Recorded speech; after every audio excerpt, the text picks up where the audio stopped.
don't like it, you can change it. Yeah, you absolutely can. You can change it. You absolutely can. You know, my brother, and you touched on a few things. You know, for people that don't know me, they thought I was born with a spoon in my mouth. I'm like, brother, you don't know the half of it. Yeah. Well, you don't act like you're from downtown.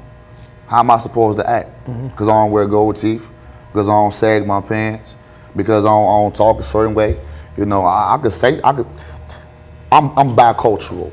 You know, I'm a guy, I'm a city boy for my core, but I wanted more for my life. Absolutely. And I'm not saying I'm better than anybody. No, I just wanted more. You know, I didn't want to hustle. Yeah. You know, I saw my uncle hustle. I saw some of my boys hustle and get money. You know, I didn't want those things. Now, I'd be lying to you if I said it didn't cross my mind. You know, to get out there, that would have been easy for me. You know, I would have been successful at it. But I saw the alternative, which was going to jail or being dead. Yeah. You know, two options. I don't like those. Didn't want to exercise those options. I don't want to exercise those options, not at all. You know, I wanted to focus on school and get my degree, man, so I could provide myself with a better life and be able to help others, man. But yeah. Remember, this is also part of this is really about it's a live call-in television show. Remember, Saturday, March 5th, 2011. Wow, it's hard to believe I'm saying 2011. Also, you have to remember that we want to engage you if you have any questions, any thoughts about the conversation that we have. Then I think that's going to be important for us to really take a look at throughout this process. I don't know what the hell you got on this whiteboard. 8,000 tax credits, May 1st, $6,500 tax credit, own 5 years, renewed 47%.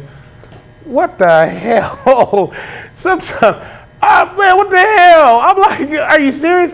We're getting to that part. Man, when you got a producer that's on crack cocaine, we were just talking about crack.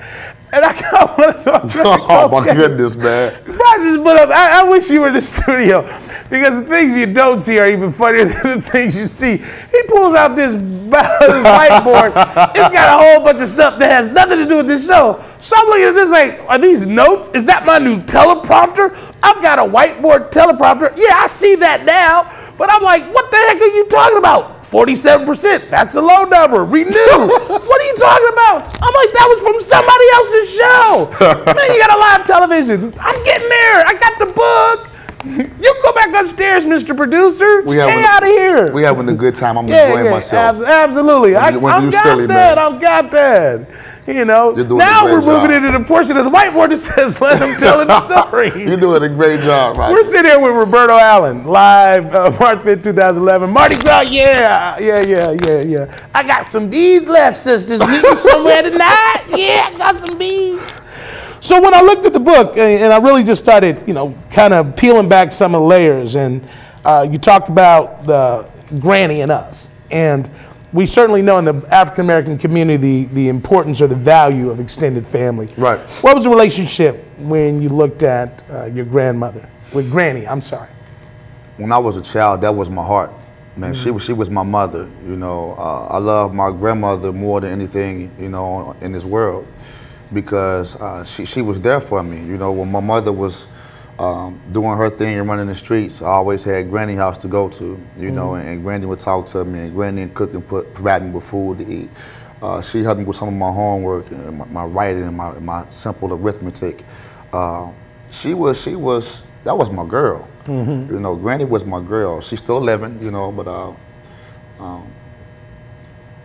we kind of separated as I got older, you know, because as my mother continued to do her thing in the streets and go to prison, my granny and my grandfather didn't provide me with a stable household.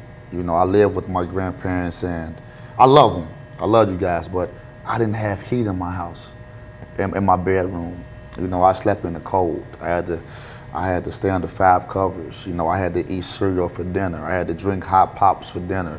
You know, I was rarely cooked for. You know, but on the outside, you know, I was a pretty good student and I was a good ball player. On the outside, my grandmother and will always brag on me like that's my grandson. I'm like, Granny, you don't earn a right to do that. Yeah, absolutely. You didn't earn that right. Absolutely. You know, there was one time where, man, I almost passed out from exhaustion and hunger.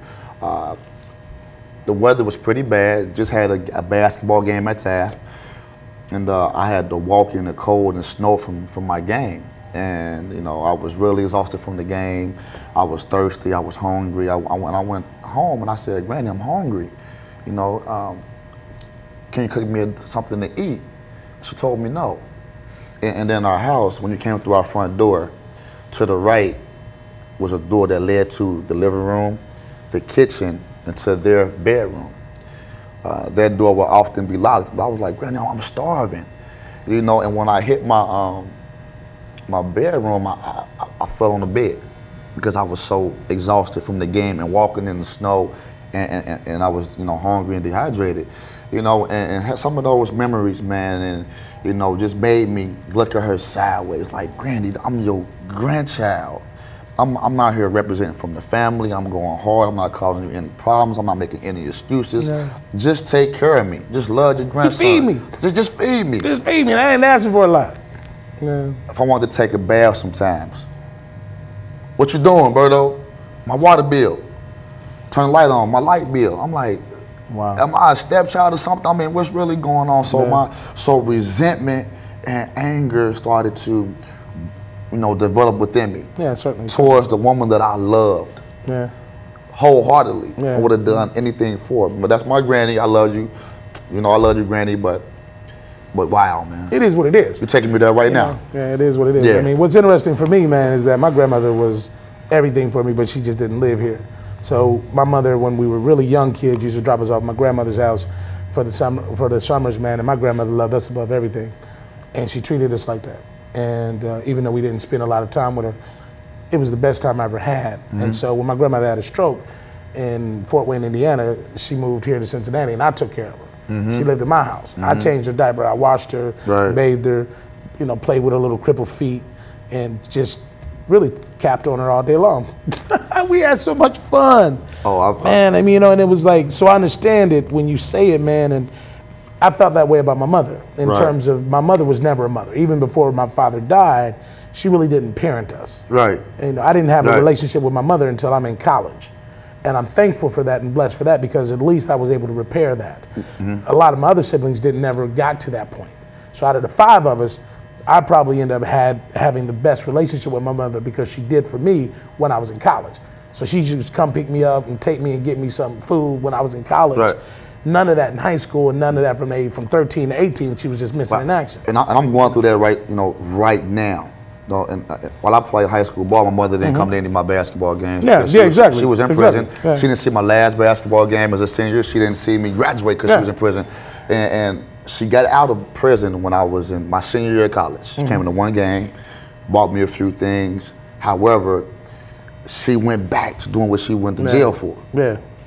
Drugging and violence. I'm like, come on, Mom. You know what? I'm all cried out. Yeah, exactly. You know, my heart had developed ice around it. I became a very cold-hearted individual due to my circumstance, but I'm trying to get back with my mom because there is no better relationship, there's no better feeling, there's no better love than getting that from your mother. That's moms. Yeah. Now, we had some good times because my mother's silly. You know, we would cap and joke, and I'm like, my mother could have been my best friend. Yeah.